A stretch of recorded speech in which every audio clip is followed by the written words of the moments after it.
paz de Cristo Jesus seja com todos vocês aí do curso Semear e vocês que estão nos assistindo aí pela primeira vez, conhecendo aí o nosso trabalho. Esse aqui é um curso básico de teologia. Nós estamos estudando nessa videoaula Panorama do Antigo Testamento 1. É o nosso primeiro módulo de Panorama do Antigo Testamento, onde nessa primeira parte nós estaremos vendo a parte geográfica, o que envolve planícies, envolve a vegetação, envolve os rios, a parte física da região onde aconteceram os fatos bíblicos. Espero que você estude e se aprofunde mais no conhecimento da Palavra de Deus. Quero pedir também a vocês que curtam os nossos vídeos lá no YouTube, comentem, compartilhem. É muito bom ter a participação de vocês e saber que vocês estão nos acompanhando. Deus abençoe a todos e vamos aos estudos. Bom, nesse momento nós iremos estudar os mapas referentes às regiões bíblicas e eu optei por mostrar os mapas e fazer um comentário porque fica fácil a assimilação das mudanças no decorrer do tempo da história bíblica. O que eu quero dizer com isso? É que durante a história bíblica, desde os patriarcas, que vai ser o nosso foco no momento, até o desenrolar da história na época de Jesus, do Novo Testamento, a região de Israel ela sofreu mudanças. Algumas cidades deixaram de existir, passaram a existir outras devido às conquistas das guerras, tanto por parte de Israel, ampliando seu território, como também nas guerras onde ele perdeu regiões para os seus adversários. Então, nesse período aí, houve algumas mudanças no mapa da região. Nós iremos iniciar primeiro com a peregrinação de Abraão, pelos patriarcas. Depois passaremos a ver o mapa da época das 12 tribos na conquista da terra e na ocupação da terra. E depois estaremos estudando a divisão das tribos do norte, as 10 tribos do norte e as 2 tribos do sul, quando o povo de Israel rachou, se dividiu. E depois do período do Novo Testamento, ok? Vai ser nesse roteiro, espero que vocês entendam e nos acompanhem, tá bom? Vamos lá.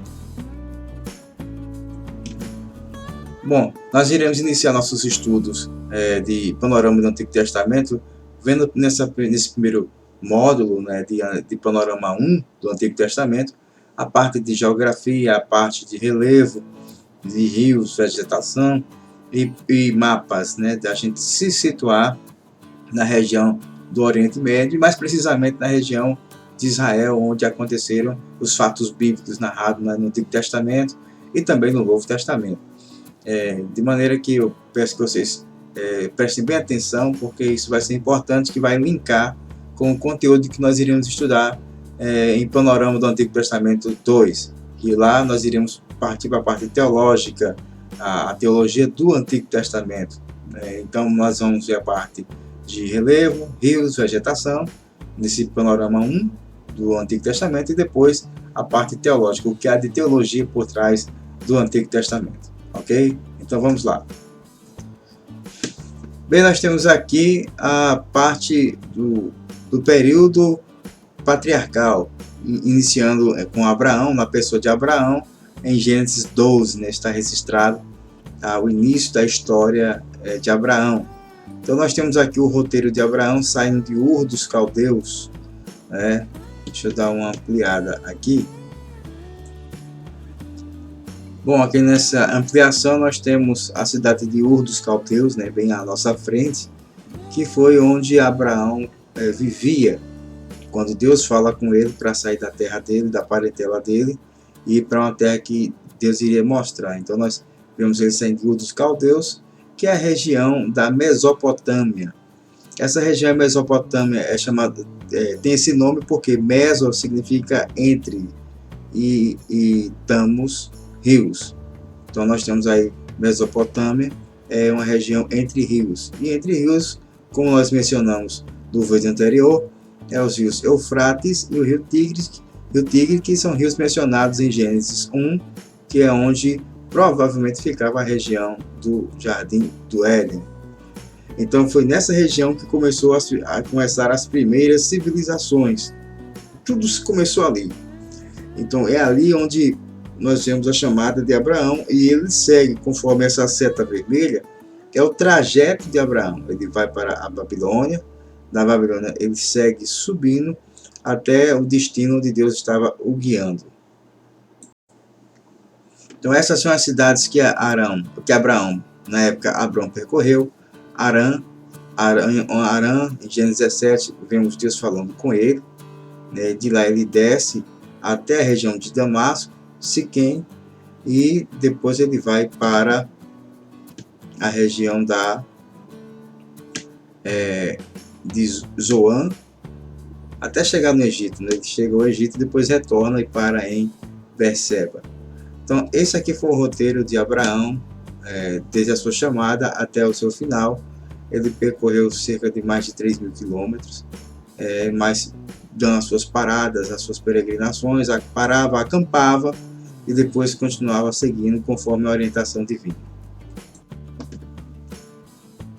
Durante esse período de 400 anos que já passou no Egito, foi o período onde a nação cresceu, e vocês que são conhecedores da história bíblica sabem que nesse período, depois que o faraó que conhecia o José morreu, veio outro faraó, como diz Êxodo 1, que não conhecia José nem a sua história.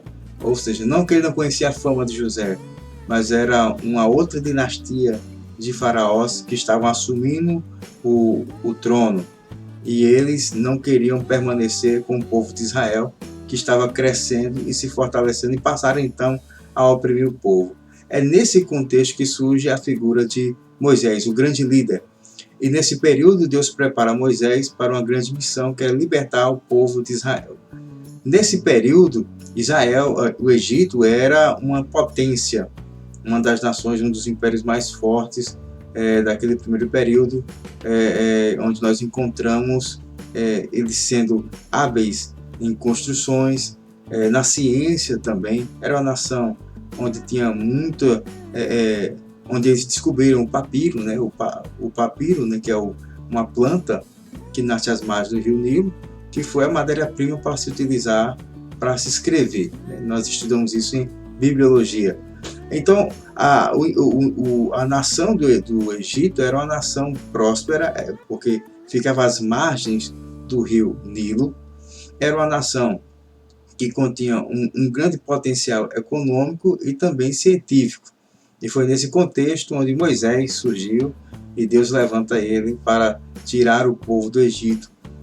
E foi nesse período também que se cumpre a profecia, a palavra de Deus dita em Gênesis 15 a Abrão, que a nação ficaria por esse tempo, durante 400 anos cativa no Egito, na terra. Ficaria 400 anos cativa na terra do Egito.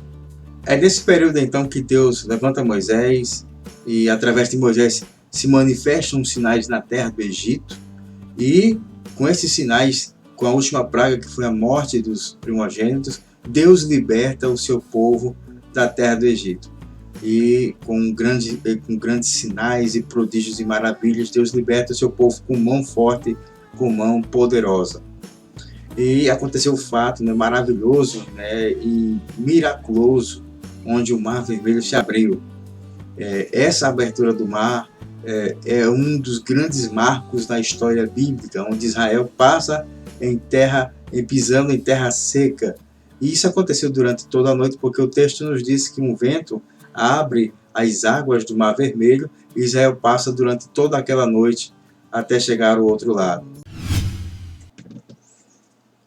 Bem, essa imagem que vocês estão vendo aí atrás é da região de Siló. E como vocês viram, a palavra Siló significa descanso. Então, essa região aí é a região que Josué entra na terra prometida e primeiro se estabelece em Gilgal, conforme mencionado no livro de Josué, né, em Gilgal, mas depois ele muda para Siló e lá estabelece, né, como seu ponto base principal de juizado, porque Josué era um juiz. Então ele passa ali e a estabelecer aquela região, né, de Siló, que fica na tribo de Efraim, né, na região de Efraim. Ele passa a estabelecer ali como um ponto de adoração, porque a arca é estabelecida lá em Siló. E durante todo o período de juízes, os 40 anos de juizado, a arca permanece na região de Siló. E até no período de Samuel, ela fica lá também. Somente em Davi, quando ele assume o reinado, ele muda-se o local de adoração para Jerusalém. mas até então era Siló. Bem, vocês estão vendo aí no mapa, esse mapa se refere às tribos de Israel, as 12 tribos que ao entrarem na Terra Prometida, Josué então se estabelece em Gileade, como foi falado, né, no vídeo anterior, e depois ele vai para Siló, onde estabelece ali o seu ponto central de adoração, lá em Siló, onde foi levantado o tabernáculo, e montado o tabernáculo, e lá ficava no tabernáculo a Arca da Aliança, onde todo o povo vinha ali para adorar, em Siló.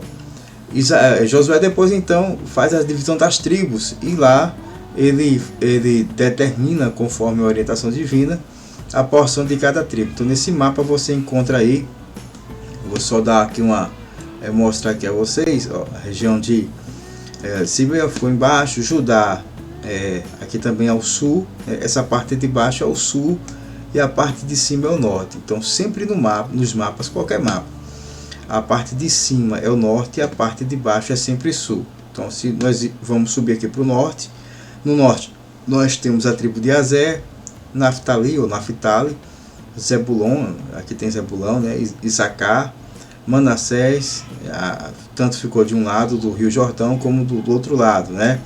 A tribo de Gad, que ficou do lado oriental do Rio Jordão, no Oriente Médio. Essa apresentação inicial dessa região aqui é a título de introdução, onde nós estaremos posteriormente tratando mais desse assunto.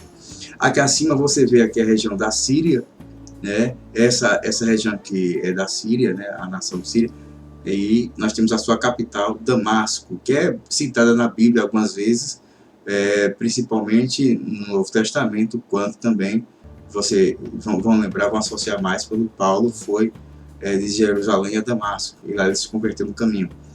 Abaixo da Síria, nós temos aqui a região da Jordânia, aqui do lado, né? Aqui Amã é a capital da Jordânia. Então, essa região aqui acho que é verde claro, né? Dessa tonalidade mais escura. Essa região é a região da Jordânia. Atrás de mim nós temos aqui o Iraque, né? Essa região aqui é a região do Iraque. E é onde se situava o Jardim do Éden. Como é que a gente sabe que o Jardim do Éden se situava aqui nessa região? Porque é mencionado, dos rios que é mencionado lá em Gênesis, nós encontramos dois ainda existentes, que é o rio Eufrates, esse aqui, ó, que corta a Síria e passa pelo Iraque, e o rio Tigre, ó, que passa aqui e desce também. Então, essa região aqui é uma região provável onde se situava o Jardim do Éden. Fica mais claro situar por causa dos rios que ainda existem.